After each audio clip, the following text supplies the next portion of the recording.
gonna be late. Let's go.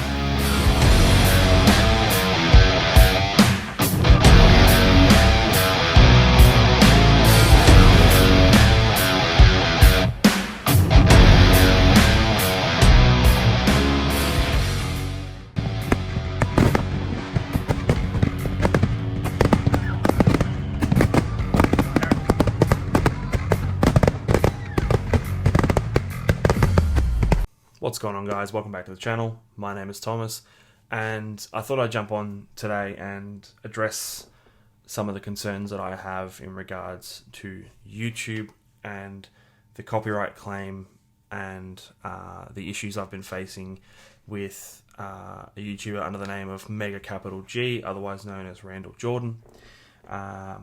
Some of you will know that I went to YCS Sydney, and I was privileged enough to interview the winner of that event, Jason Huang. And I was the only person that was privileged enough to interview him.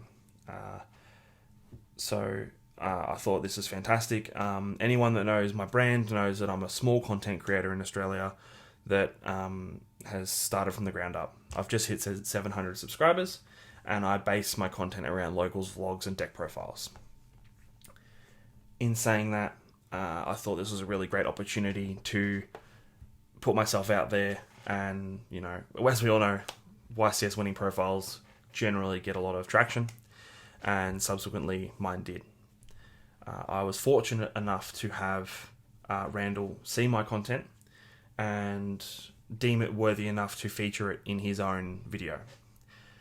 And initially I thought this was fantastic. When I saw it, I was super excited to see my footage featured by Mega Capital G. I thought, this is amazing for me and my brand. I feel like I'm being included in the community, and I feel humbled that I was able to be a part of it.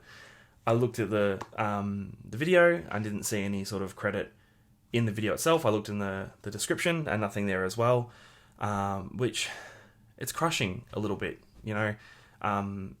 This isn't my job. Like, I don't do this full time. This is a hobby of mine. I love Yu-Gi-Oh! And I love doing this stuff for my community. And when I saw that this massive personality on our platform had taken, yes, it was only 49 seconds of footage, but taken my hard work and used it for his own, without sort of even putting a link in the description or crediting my channel, it sucks. You know, I don't expect him to put my face all over his channel and make a big deal about it. I don't even want him to mention me in the video. Simply a link in the description, original source. I've done some research since all of this, and I've noticed, you know, Joshua Schmidt always links in the description. It's not a difficult thing to do, to pay respects for the original creator, especially when I was the only person that was able to get the profile from Jason. I understand that he only used such a small portion, and I respect that, and by any means, I never had any malicious intent in regards to any of this. I tried to open up a communication channel with Randall. I commented on the video, and his response was, you know, I used less than 50 seconds, and I didn't even feature the deck profile. So he's stating facts, and yes, that's correct, but that's not my concern. And I went into depth in my response in regards to how I felt, and sort of what would have resolved the issue from me and made me feel welcome and a part of the community as a up-and-coming YouTuber in the Yu-Gi-Oh! Community. Subsequently, he left me on red. I've only been doing this for a short period of time, so I was kind of unawares of next steps.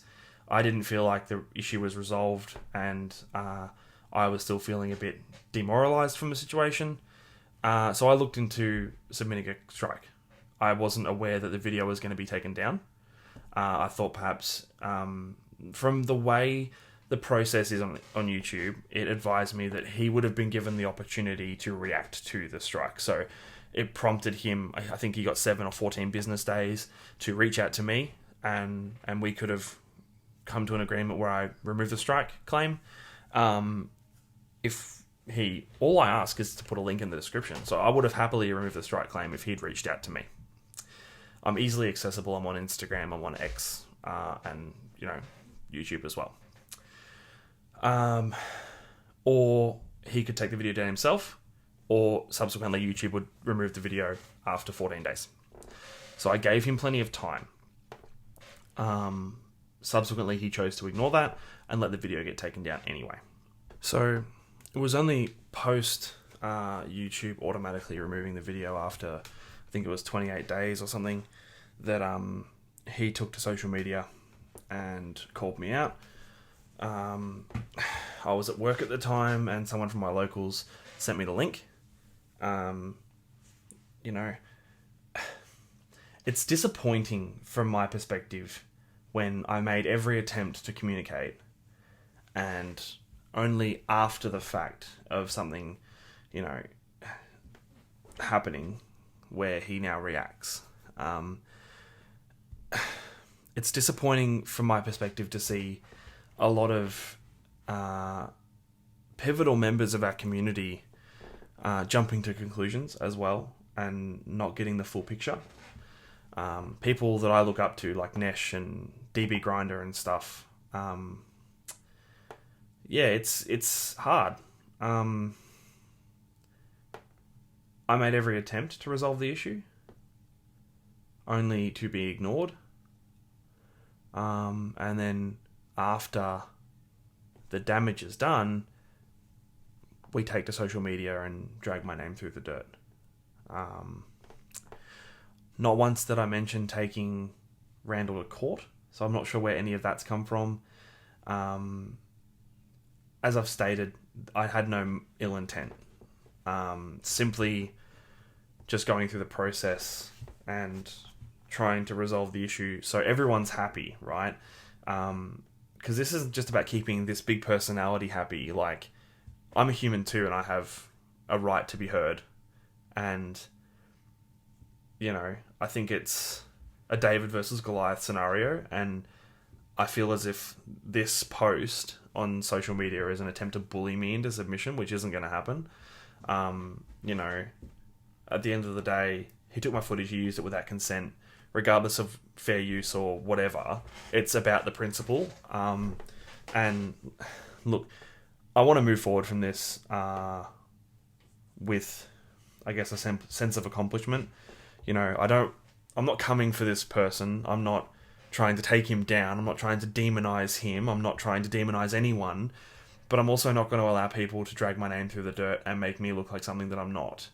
I work very hard for what I do. And I hold myself at a high esteem. And I hold a lot of these people at high esteem as well. And I have a lot of respect for these content creators. And I look up to them. I look to them for, inspiration. And I'm not going to let this scenario take away from that. It's not going to change my perspective on these people. It's just really disappointing to have those comments made, and it'll always stay with me.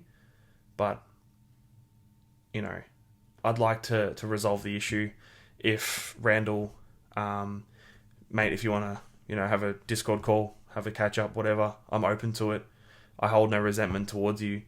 I had no intention. I didn't want to, have your video taken down. I just wanted what's fair. So I apologize if I've offended you. I apologize if I've caused you any distress. That wasn't my intention. I was simply just trying to get my kudos, I don't want you to praise me as holy heaven. That's not what I want. But it's the principle of the matter. If, Josh Schmidt can do it, why can't everyone? I think it's not talked about enough. And, you mentioned in your tweet that you routinely use DB Grinders, Ruxins, TSX1, all their footage. All of those people are prominent members of our community that have large followings. This is their full-time job now. They get paid quite handsomely for what they do. So I don't think they are too concerned. Everyone knows who they are, and they all routinely watch their content. I have 700 subs. My best video has 16k views. Trap Tricks deck profile. It means more to me. This isn't... Yeah, If I had a massive following, I wouldn't have had a concern. I'd be in the same boat as all these large personalities, but I'm not. You know, I work full time. I have a family, and this is my passion, and it's disheartening. It's really disheartening. So please don't think this is me coming for you. This is my open invitation. I'll happily remove the strike. But I want to shake your hand first, you know, metaphorically through the screen, whatever it is. I don't want bad blood. And yeah, that's all I have to say on the matter.